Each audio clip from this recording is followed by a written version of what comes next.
अक़वाम मुत्तहिदा के secretary general हैं Antonio गुटारेस, उन्हें मुखातिब किया गया है और उसके अंदर बाकायदा से कहा गया कि इंडिया एक इंफ्रास्ट्रक्चर डेवलप कर रहा है और ये पाकिस्तान का पानी रोकने जा रहा है और ये एक इंसानी अलमिया है जो कि आहिस्ता आहिस्ता करके जन्म ले रहा है। लिहाजा ये बड़ी सीरियस सूरत हाल है, चूंकि पाकिस्तान में कैटेगोरिकली ये कहा गया, एसपीआर ने कहा था मैं सांस बंद कर दूंगा तुम्हारी की तरफ से। जैसे 2008 का मुंबई का टेरर अटैक है, उससे पहले ये उड़ी और पठानकोट के भी रहे। अगर आप रैशनली सोचें तो चीज़ों को थोड़ा सा मुख्तलिफ ज़ावियों से भी देखा जा सकता है। मिसाल के तौर पर आज भारत में शायद दिल्ली में ही प्राइम मिनिस्टर मोदी ने एक इजलास की सदारत की नेशनल डेमोक्रेटिक अलायंस की, जो उनकी बीजेपी और उनकी इत्तेहादी पार्टियां हैं, और ये कहा गया कि ये एक टफ वॉर हम तस्वुर करेंगे। लिहाजा इस खित्ते के अंदर एक जंग की बू आ रही है, एक जंग की स्मेल कम से कम महसूस की जा रही है कि यहां पर जंग होगी और खौफनाक जंग होगी।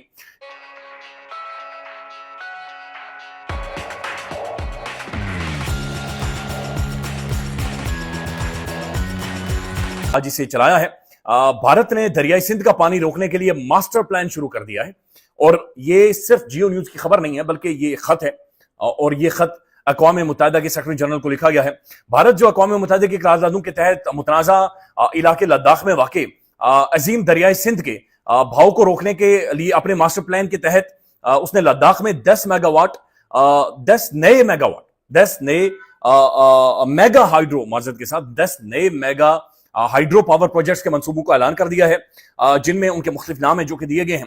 यह मंसूबा न सिर्फ मुआहदे के तहत इजाजत दी गई जनाब जखीरा करने की गुंजाइश की खिलाफ वर्जी करता है, बल्कि पाकिस्तान में पानी के बहाव को रोकने और कम करने के हवाले से भी संगीन खदशात पैदा करता है। ऐसा लगता है कि इन मंसूबों का मकसद सियाचिन ग्लेशियर के बर्फानी इलाके में तैनात फौजियों के लिए हरारत और तवानाई की सहूलत फराहम करना है, जबकि लद्दाख के जो महरूम और पसमानदा लोग हैं उन्हें उनके लिए जनाब कोई आसानी नहीं है। यह बात पाकिस्तान के मारूफ माहिर पानी अरशाद एच अब्बासी के एक खत से सामने आई है, जिसका उन्वान है एक इंसानी बहरान बन रहा है, दरियाई सिंध के पानियों का मुआहिदा और भारत के इक़दामात। यह खत अक़वाम मुत्तहिदा की सेक्रेटरी जनरल जनाब एंटोनियो गुटेरेस को बाकायदा से भेजा गया है और उसके अंदर यह बाकायदा कहा गया है कि भारत नए 10 मेगा हाइड्रो पावर प्रोजेक्ट्स या जो डैम्स हैं, जो तमीरात हैं, ये दरियाई सिंध पर या इंडस वाटर के ऊपर ये बाकायदा से शुरू कर रहा है। It's a very serious development और डिप्लोमेटिकली अगर पाकिस्तान ने इसे हैंडल करना है, डिप्लोमेटिकली इसके पीछे जाना है, तो वी नीड अ फेस। ये मामला डिप्लोमेटिकली ही हल होगा और अगर डिप्लोमेटिकली नहीं होता तो फिर जाहिर है मिसाइल मारने पड़ेंगे।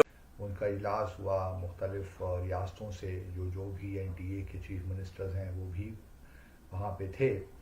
तो प्राइम मिनिस्टर मोदी ने एक बार फिर इस बात को दोहराया, गो कि ये रिपोर्टेड है, हमने प्राइम मिनिस्टर की अपने ज़ुबान से ये बात नहीं सुनी, लेकिन जो ऑफिशियल्स या चीफ मिनिस्टर्स जिन्होंने ये इजलास अटेंड किया, उनका कहना यह है कि प्राइम मिनिस्टर मोदी ने बड़े वाज़ेह अंदाज से ये कहा कि सदर ट्रंप का कोई इसमें किरदार नहीं था और सीज़ फायर जो हुई है वो उसका जो पस मंज़र है वो ये है कि पाकिस्तान के जो डायरेक्टर जनरल मिलिट्री ऑपरेशंस हैं उन्होंने अपने भारतीय हम मनसब से रब्ता कायम किया और कहा कि जी बस अब ख़त्म कीजिए। एक तासुर ये देने की कोशिश की कि पाकिस्तान जो है वो बिल्कुल घबरा गया था, पाकिस्तान को बुरी तरह शिकस्त हो रही थी, तो पाकिस्तान ने ये पहल की, ये कदम उठाया और भारत ने उसको पॉजिटिवली रिस्पॉन्ड किया। चलिए यहाँ तक तो ये बात समझ में आती है कि हम ये बात मान लेते हैं, अगर भारत ये कहता है कि सदर ट्रंप का कोई किरदार नहीं था, अमेरिका ने राब्ते ज़रूर कायम किए थे, लेकिन अमेरिका को हमने बता दिया था कि हमने तो बकौल भारत के दहशतगर्दी के ठिकानों को हमने हमला किया, उनको निशाना बनाया, तो हम जो है हमारा और कोई एस्केलेशन की तरफ रुझान नहीं था।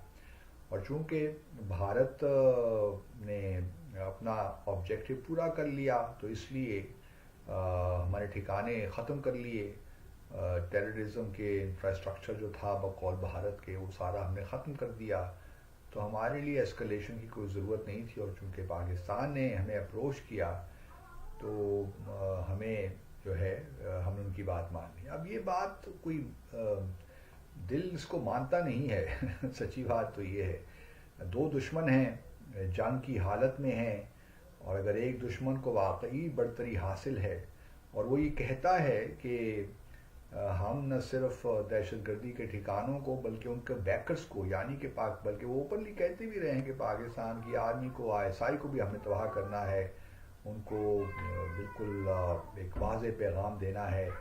تو یہ کیا پیغام تھا؟ اگر آپ کو برتری حاصل تھی، آپ نے اتنے ہمارے ہوائی جو ایئر بیسز تھے ان کو بھی آپ نے نشانہ بنایا، تباہ کر دیا، جو آپ کا بھی اس وقت کلیم ہے کہ ہم نے تو بے شمار تباہی پھیلائی بھارت پاکستان میں. تو اگر ایک ریاست کو مل رہی ہو کامیابی اور وہ یقینی ہو، تو آپ 5-6 دن اور بھی جاری رکھتے ہیں نا اس جنگ کو. آپ نے کیوں جاری؟ پاکستان تو دیکھیے، ہم تو چلیے یہ ہم نے تو شروع دن سے یہی کہا تھا کہ ہم وار نہیں چاہتے، اور اگر آپ نے ہمیں ہمارے پاکستان کی سوورنٹی کو وائلیٹ کیا تو ہم اس کا بھرپور جواب دیں گے. ہمارا تو بڑا جو ہے نا، جو پہلے دن سے ہی جو ہماری پوزیشن تھی بڑے واضح تھی کہ پاکستان خود کبھی بھی بھارت کے ساتھ جو ہے وار کو شروع نہیں کرے گا، کیونکہ ہمارے اگریسو ڈیزائنز ہی نہیں، اور ہمارا سارا جو بھی ڈاکٹرن ہے وہ ڈیفینسو ہے. تو ہماری تو بات بنتی تھی کہ ہم اسکلیٹ نہ کرتے، لیکن بھارت کی جانب سے ایسکلیشن کیوں نہیں ہونی چاہیے؟ اگر بھارت کا آبجیکٹو یہی تھا اور بھارت کو اگر کامیابیاں مل ہی رہی تھیں تو پھر اس وقت تو پاکستان میں مزید پریشر بھی بلڈ ہو سکتا تھا. یہ بات سمجھ سے بالاتر ہے. پھر پارلیمنٹ پہ بھی حملے کے ان کو ہوئے، ایکسپیرینس ہوئے. ان سب میں انویسٹیگیشن کروائی. بہت سے جو ٹیررسٹ اٹیکس تھے اس پہ انٹرنیشنل کمیونٹی آن بورڈ بھی آئی انڈیا کے ساتھ کہ بھئی واقعی ہی یہ پاکستانی آرکسٹریٹڈ ٹیررسٹ اٹیک تھے. لیکن ان کا نتیجہ کیا نکلا، ہمیں یہ دیکھنے کے بعد امریکہ کے مان لینے سے بھارت کو کیا فائدہ ہوا، بھارت کو کیا جسٹس مل گیا؟ تو بھارت نے یہی سوچا کہ اتمام حجت کی اب کوئی ضرورت نہیں ہے، یہ سارا وہی ٹریک ریکارڈ ہے، وہی کڑی سے کڑی ملتی ہے. اور بائی دا وے ٹیررزم کے جو ہوتے ہیں نا ثبوت 100% ثابت کرنا وہ بڑے مشکل ہوتے ہیں. میں دعوے سے کہتا ہوں آج بھی 9/11 جو امریکہ نے سب سے خوفناک ٹیررزم سہی، اس کے بھی 100% ثبوت اگر کوئی امریکہ سے مانگے تو شاید امریکہ نہ دے سکے. سر آپ پاکستانی آرمی کی، پاکستانی انٹیلیجنس کی جو خصوصیات ہیں ان کو آپ بھول رہے ہیں. آپ کو یاد ہوگا کہ وہ ہرن سے بھی کہلوا سکتے ہیں کہ میں ہاتھی ہوں، اور جو سندھ رینجرز کراچی کے اندر آپریشن کرتی ہے تو ٹینکیوں سے جو MQM کی اسلحہ برآمد کرتی تھی اس پر لکھا ہوتا تھا میڈ ان انڈیا. سر کیسی باتیں کرتے ہیں آپ؟ سر وہ کچھ بھی کرنے کو کر سکتے ہیں، اور میڈ ان انڈیا یا میڈ ان چائنا کسی بھی اسلحے پہ لکھا ہوا مل سکتا ہے. دنیا کی جب فیکٹریاں اسلحہ بناتی ہیں تو وہ بیچنے کے لیے بناتی ہے نا، دنیا کو فراہم کرنے کے لیے بناتی ہے. نہیں سر، میں آڈینس کے لیے بتا رہا ہوں کہ میں طنزاً کہہ رہا تھا. میں بات سمجھ رہا ہوں، لیکن میں بھی اس کو ایک طرح سے تنزیہ پیرائے میں ہی ذرا تھوڑے ڈیفرنٹ انداز کے ساتھ پیش کرنے کی کوشش کر رہا ہوں. تو اینی ہاؤ اب موونگ فارورڈ ہوا یہ کہ جیسا آپ نے بھی کہا کہ عاصم جہانگیر کو اس کا فائدہ ہو گیا. دیکھیے کوئی بھی آپ بزنس کریں، خاص طور پر رسکی بزنس، اور جنگ سے بڑا رسکی کام تو ہوتا کوئی نہیں ہے، تو اس میں پھر آپ کو رسک لینے ہوتے ہیں، اور رسک لینے کے بعد پھر آر یا پار والی کیفیت ہوتی ہے. Luckily for the time being Asim Jahangir جیسے عاصم منیر آر پار دونوں ہو گئے ہیں، کیونکہ انہوں نے بلے بھی لگوا لیے، 5 سٹار بھی لے لیے. اور شہباز شریف اس لیے ایسا کر رہے ہیں کہ ایک تو وہ بڑی اعلیٰ نسل کے پپٹ ہیں، لیکن اس کے ساتھ ساتھ ان کی اپنی جو ہے نا پولیٹیکل کیپٹل بھی لگا ہوا ہے.